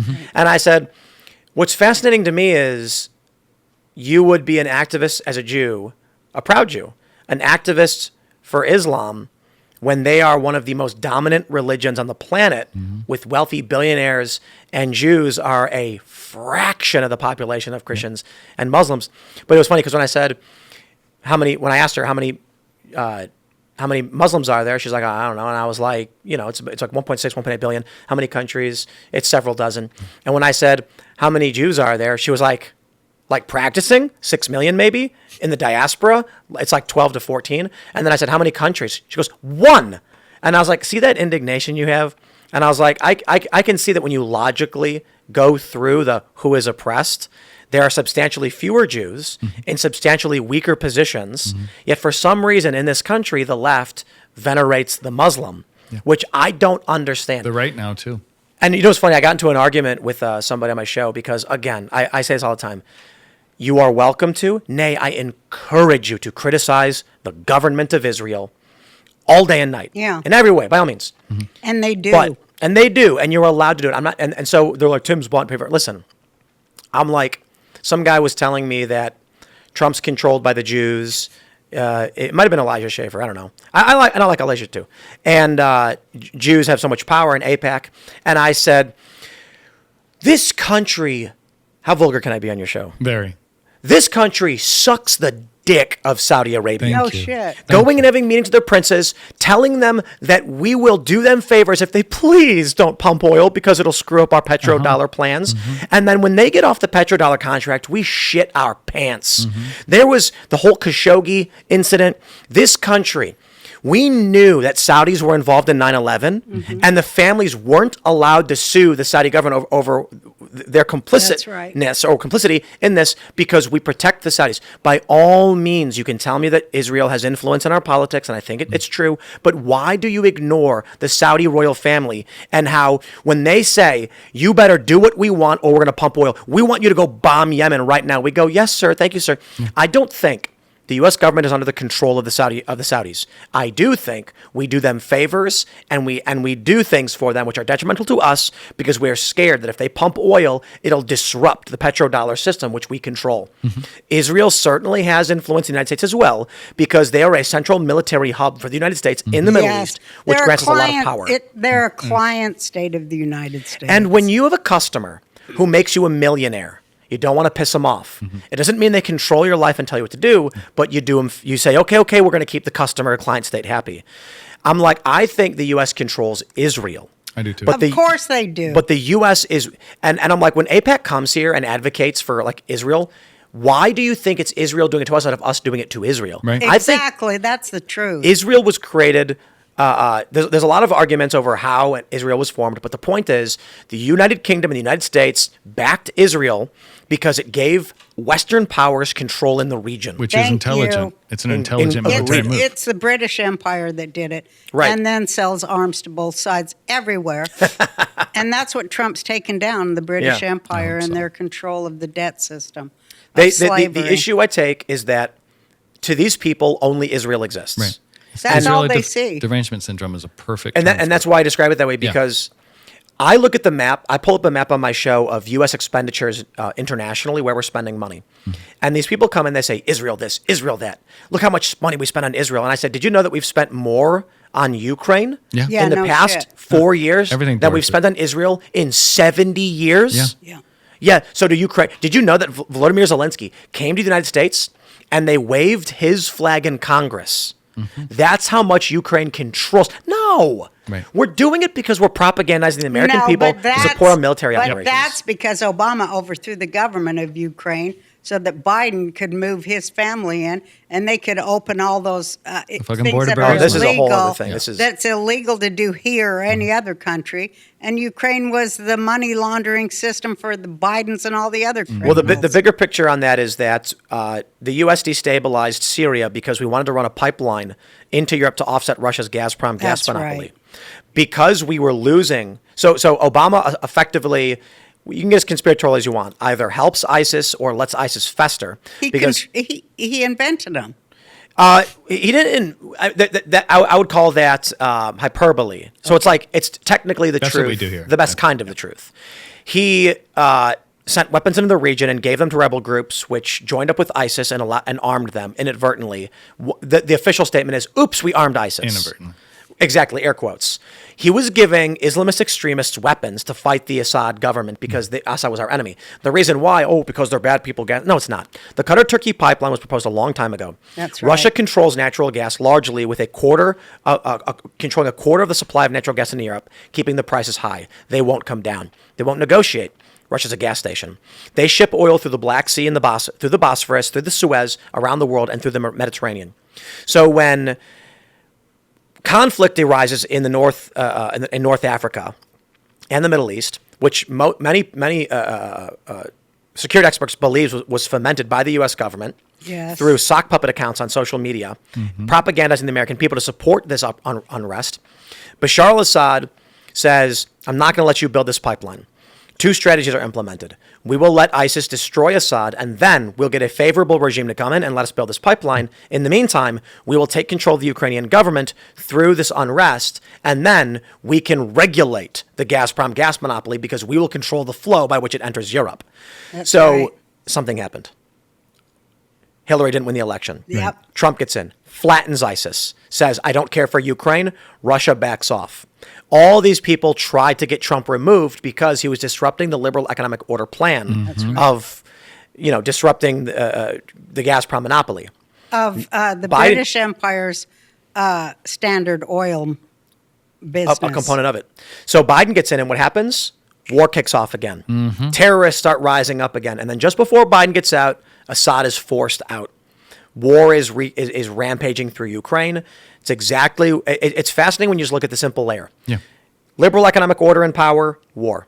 Trump gets in power, war starts subsiding. Biden gets in, War. burns everything to the ground, puts Trump in, and I predicted this in 23 and in early 24. Biden had caused such damage to the region. I'm not sure that Trump could actually end the Ukraine war at this point. Yeah. That Russia was too heavily invested and too at risk based on the moves Biden had made with Assad. As soon as Assad was out, this means Russia lost Tartus, their naval port, which weakens their ability to control these waters where they send oil. And that meant that Russia was not going to risk losing the Black Sea at this point. Sure enough, Putin will not agree to any kind of end of the war. So Trump says, "I guess we're taking this all the way." That was it. I think when the reason why Putin wants Crimea is because they have the Sevastopol fleet, the Black Sea fleet. If they lose control of that, they have to rebuild a multi-billion-dollar port. It's very difficult to do, but they could do it. They don't want to do it. So Putin says, we just want control of the Donbass region down to Crimea to maintain our ability to ship oil. The Kherson Bridge gets blown up. That's why Russia wants control of the eastern region of Ukraine, because he loses access to Crimea if the bridge gets blown up. And they did it. Right. They also have Tartus, which is a naval port in the Mediterranean. So he has Black Sea access and security. The Tartus base allows him some security into the Suez Canal, where they send their oil to India and other parts of Africa, and the Mediterranean out to the other parts of the world. If they lose that, the Russian economy maybe not collapses entirely, but it's a huge threat because it's a third or more of their economy.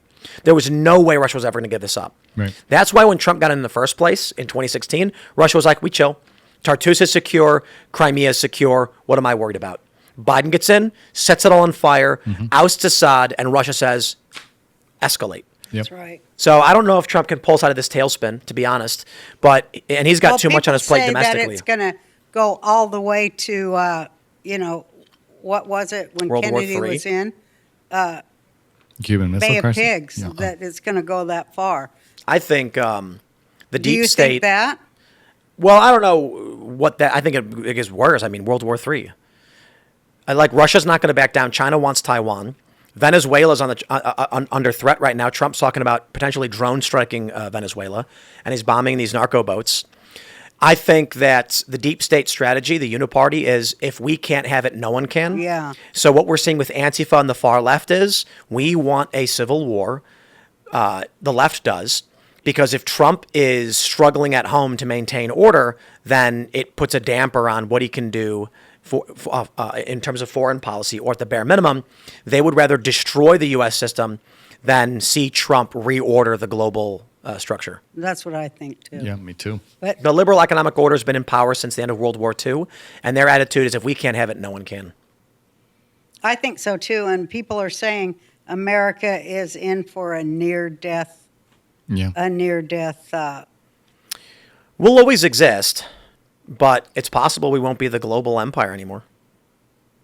Well, I don't think Trump's going to let that happen, which is why I don't think anybody really knows what he's doing. And, There's a way out. all my faith is in Trump, that he does have, 600 generals. I think America can pull it out, but it's going to come real close for us. If I was a evil intelligence operative, I could draft a plan for U.S. global dominance like that. I could end the culture war like that. What would you do? Blow up an ICE facility while some conservatives are outside of it, maybe in Portland, and false flag it, blame it on the left. Congress would step out of your way. You'd get $200 billion for security. You'd shut down the culture war overnight, and no Democrat would ever vote against you until the end of your term, allowing you full reign in terms of foreign policy. I think you're a tad bit optimistic. I'm No, optimistic. I don't I don't think that would happen. I think they'd be like, I'm not "Oh, saying that whatever." would happen. No, I'm Oh, saying oh, it's- It's oh, the left that does false Congress it'll happen. flags. Absolutely. they'd be like, that's not Antifa's an idea. That didn't happen. The death of Charlie Kirk fractured the middle libs. Yeah. Many of them That's went true. far left, but I've seen a lot of prominent individuals say, "Ooh, I'm very sorry about this." There are prominent individuals who I would call normie, default liberal. That's Yeah. what Andrew Breitbart called them. Yeah. The default libs largely broke right. Yeah. Yeah, But they did. the standard libs, the flag bearers of the Democrats, who aren't really politically active but are pro-Democrat, went far left. Yeah. But this fractured the Democratic base in a sense, because the normies are scared. If a false flag were to happen that took out an ICE facility, killing prominent and beloved conservative personalities who were there. So here's an example. But then candidates would just blame it on Israel. But that doesn't matter. It doesn't matter. There's one thing that trumps economics and elections, and it's security. Yeah. So we saw this after 9/11. It's a historic fact. When security issues reach a climax, people vote for the law and order candidate. Yeah. Yeah, they do. If Trump were to false flag, let's just ignore the false flag, because that's somewhat accusatory. If the left were to detonate a bomb that killed several prominent conservative personalities and ICE agents, Trump would have carte blanche. There would be opposition, of course, but no swing district in the midterms would back Democrats. They would be terrified. Trump would come out and say, I'm so sorry. I'm so sorry to the American people. We have warned and warned about the threat of the far left extremists. We have warned, and it got to this point. I need your help. We have to stop this. I want you to have peace. I want you to enjoy a slice of pizza with your children. I don't want you to be scared. Please support me. He'd sweep the midterms. You get a Republican supermajority. No one would Well, stand I'll in his tell way. you what, I think that is what's going on in Chicago. I don't think it's a false flag. I think it's like, I don't either. I think the left is actually just nuts. Yeah, I think clearly. they're coming for, I think that they despise Christians so bad. Oh, yeah. They hate Christians more than they hate Jews. Yeah. I mean, they really do. And, they hate everything that it stands for, including the family. The family itself, the basic building block of American culture and society. They hate it. They hate breeders. They hate believers. They hate, the single, the very basic foundation of our country, morality, and all the things we're supposed to believe in. They just think that it's obsolete and, that it's against their sexual, they're sexual libertines. And they think that that's the way to go, to have no limits, no boundaries on any of their sexual desires, age limit, no gender limit, no limit at all. Just chaos. Just sexual chaos. They Just dig everything. it, and they feel like the Christians are in their way of their Valhalla or whatever it is. Are we sufficiently depressed yet? Yeah, I was. when we started. I'm not depressed because I'm a believer, and that's what it says is going to happen. So it's like, great, bring it on, because I see the end as being, a good thing after all the battle is over. Good's going to win. The universe is designed towards positive and good. So maybe there'll be some bad for a while, but in the end, of course, it will be for the best. I think we are in some kind of like biblical end time. 100%. I don't know. I mean, it feels like it. Maybe I'm just crazy, but No, I don't think you're crazy. it feels Watch like them it. fall, though. The evil, and it is evil to. Who's the Antichrist though? Well, I don't think we're there yet, right? Well, I've seen it all over, because all I do is. Gavin Newsom. Well, Maybe. I think it's Maybe. a That's interesting. spirit more than it is a person. Well, it's supposed to be a charismatic individual who leads people away from Christ, or he purports to be. Right? Is that how it works? Yeah, that's according to the Yeah, scripture. but yeah. I've seen it. They say it's Trump's son-in-law. What's his name? Barron. Oh, it's not Jared Kushner. Yeah, Jared No. Kushner. They say it's him. He's not Then charismatic. I've He's not seen him- charismatic. Then I've seen him say it's Obama, which I sort of think. Yeah. Then they say maybe. it's the new pope. Everybody's saying it's Newsom everybody. is interesting. I think it's also an energy. Have you seen?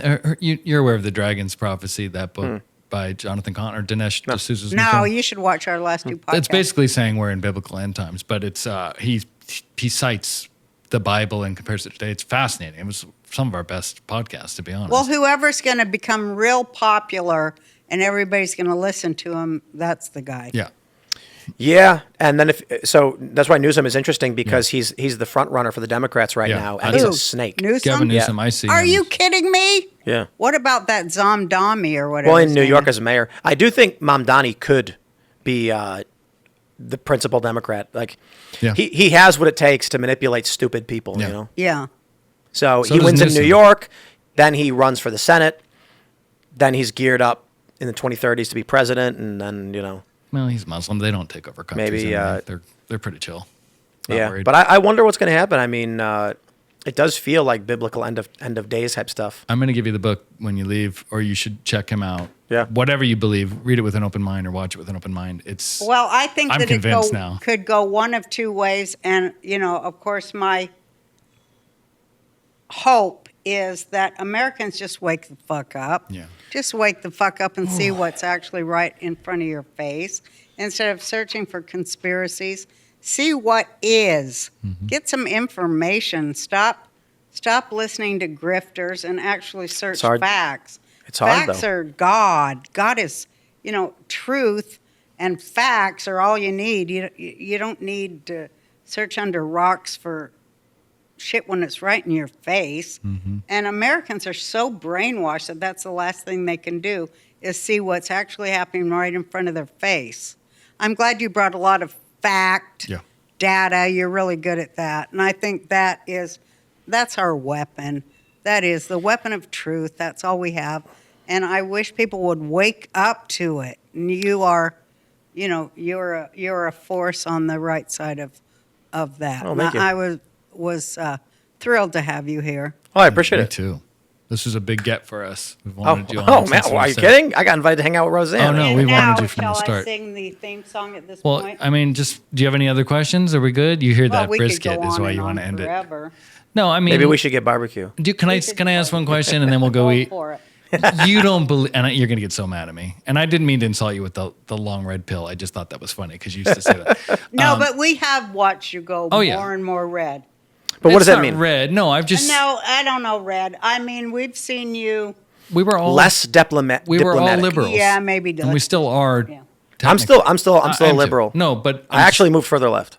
okay. Well, let me Well, just. that's what I think about myself, Me and I too. say that all the time. Yeah. I took a test recently to see where I was at. Lower When left. Luke and I, where were we? We were in France. We took Luke and I took a political compass test, and I was slightly center left, and he was slightly center right. And I was like, hey, look at that, Korea.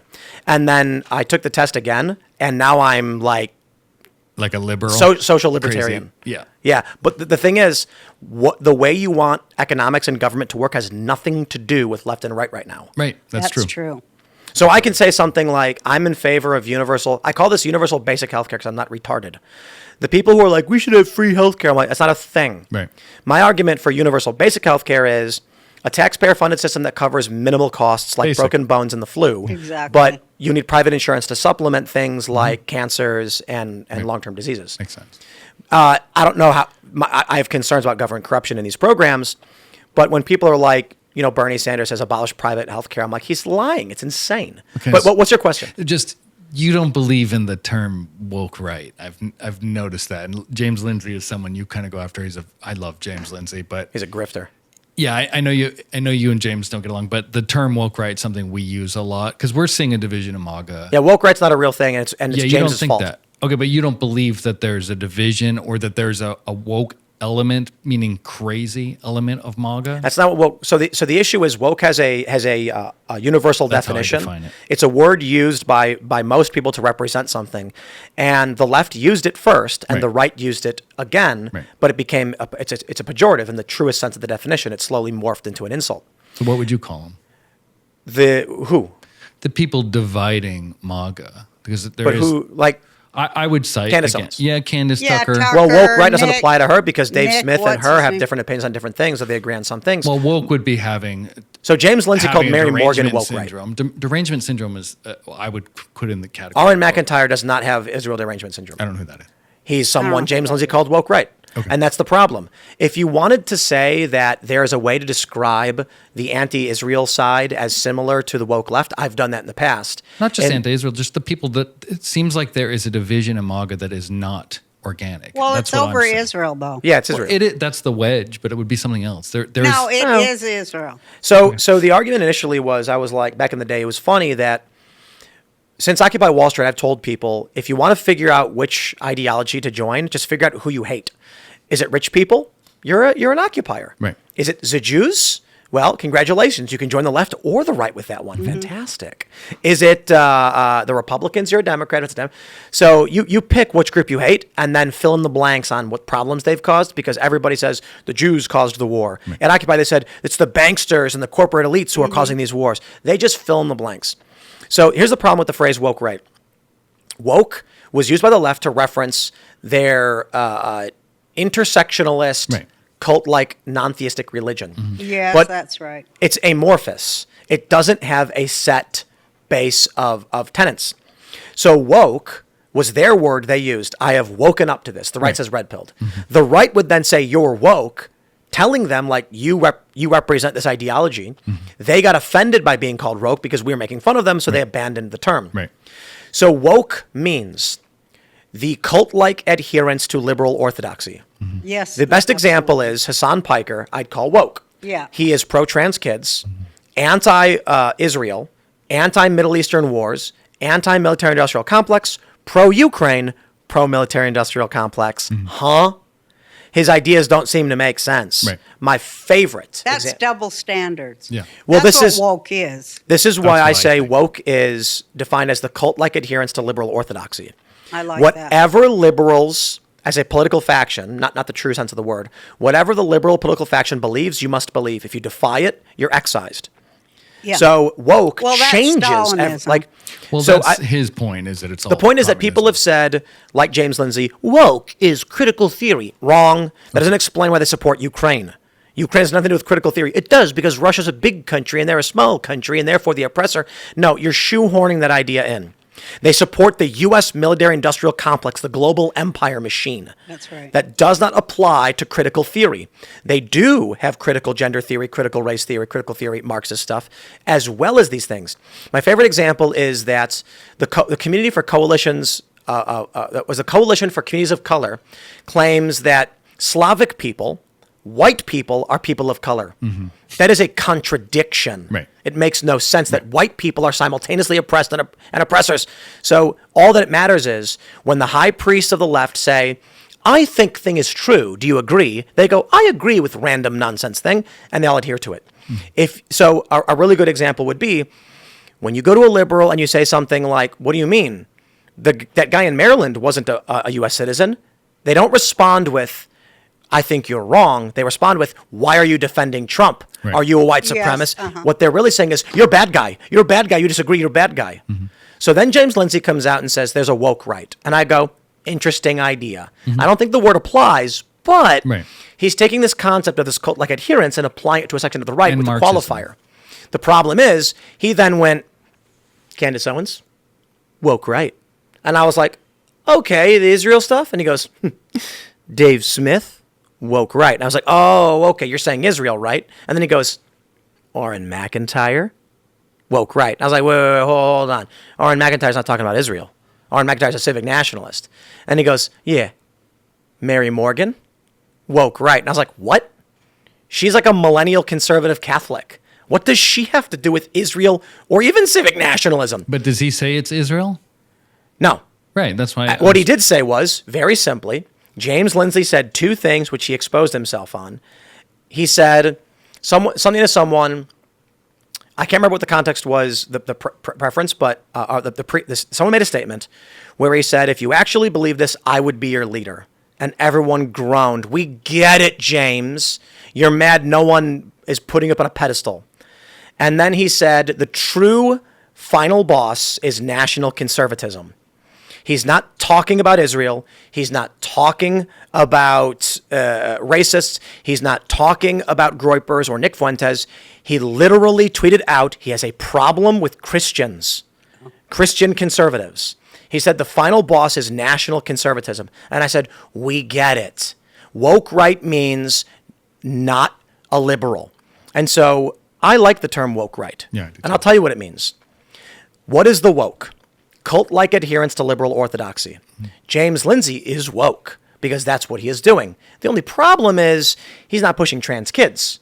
So what does that mean? Well, he's kind of the right side of the woke coin. He's woke right. All right. I'll show him this clip. I think he Oh, he's talks seen it. about. I know. You know what he does? I think he talks about Marxism specifically. And that- using and- Marxist tactics among the right that the left did is what he's referring That doesn't apply to Orrin McIntyre or Mary Morgan. Well, maybe he got a So couple he's names just wrong. he's doing what liberals do. He's created a term to smear everyone who disagrees with him. Yeah. They did this with alt-right. Right. They said, you're alt-right. Yeah. And I'm like, what does that mean? It means whatever we want. Right. And then once it became a universal term, they said it means white supremacist. So if we talk about It's the the same thing. Marxist But it tactics is to the divide the right. the smothering of any kind of dissent, Right. any voices of dissent, because that's Stalinism. That's Marxism. Mary Morgan is not a Marxist or using Marxist tactics. No, but I mean, I don't even know. I don't who know that that. She is a host of one of my shows, Pop Culture Crisis, where they talk about, she says like women should have kids and have families. She's a Gen Z conservative Catholic. And she comes on IRL all the time, and she's like, she has a style of like hyperbolic aggressive comedy, where she says things that seem extreme, but she's actually just like a run-of-the-mill Catholic conservative, and she's like, deport them all, just shut down immigration, you know? And so it's like, why did she end up on his list of woke right? Yeah. It's because what he's done is, James's whole play is that liberals should have been in charge of institutions the whole time, but they got infected by this stupid critical theory garbage, which pushed moderates out of the liberals, like me Yeah. and Like Joe us. Rogan. Yeah. And so he said, how do we create liberal supremacy again? We need to call out this critical theory element within our liberal orthodoxy. We won. Woke is on the ropes. But now he's saying, okay, but now how do we get these people back from the conservative side? I'm going to call them the same thing I called the critical theorists, woke. So he starts insulting people randomly. He puts a bunch of people in different ideological camps under one umbrella that makes no sense. He is trying to enforce the liberal orthodoxy. He just wants to be in charge of it. I think what happened with James is that when he spoke out against the liberal orthodoxy, he lost his career. But he's not a conservative. He doesn't want to be a conservative. He wants to be a polycule, polyamorous guy who does drugs and does whatever liberals do. Conservatives will not give him power. So now he's trying to rally the likes of the centrist types back towards, he's trying to restructure liberal supremacy under his view of what liberals should believe, excising gender ideology and critical theory, but using the exact same tactics to smear and besmirch anyone on the right the way they did. It is the core function of wokeness. There was one point where he blocked Carl Benjamin. Carl Benjamin is a post-liberal, perhaps just conservative. And then when challenged on why he did, he responded with, "It's not my job to educate you," which is the core function of woke. When you defied their ideology, they said, "I will excise you, and I don't have to tell you why." And I'm like, James Lindsay went woke. He's just the right side of the woke coin. All right, fair enough. I get it, yeah, I because get- that is Marxism. There will be no dissent.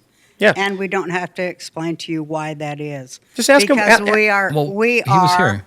you know, we are that arrogant. Ask him why Aaron McIntyre and Candace Owens are somewhat related to each other. They tweet about different things. Yeah. Aaron McIntyre talks about civic nationalism. Well, he says anyone that uses Marxist tactics to divide a populist. What is that? What does that mean? I'm just saying that whether I agree with it or not, I'm just the telling you that's how he basic color defines it. revolution of putting everybody in a That's what he's doing. cage Yeah, against fair enough. everybody It's, else. literally it's a doing fair that. criticism. I'm just saying he's not saying I don't like you. This you're is woke. so perfectly Alinsky. Yeah. Accuse your It enemy is that of what yeah. you are doing. Yeah, it is Zelensky.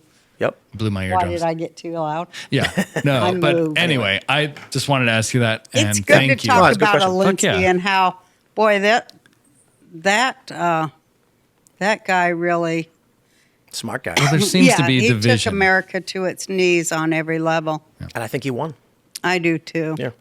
I kind of think they won. Well, we're taking it I back. don't want to give up.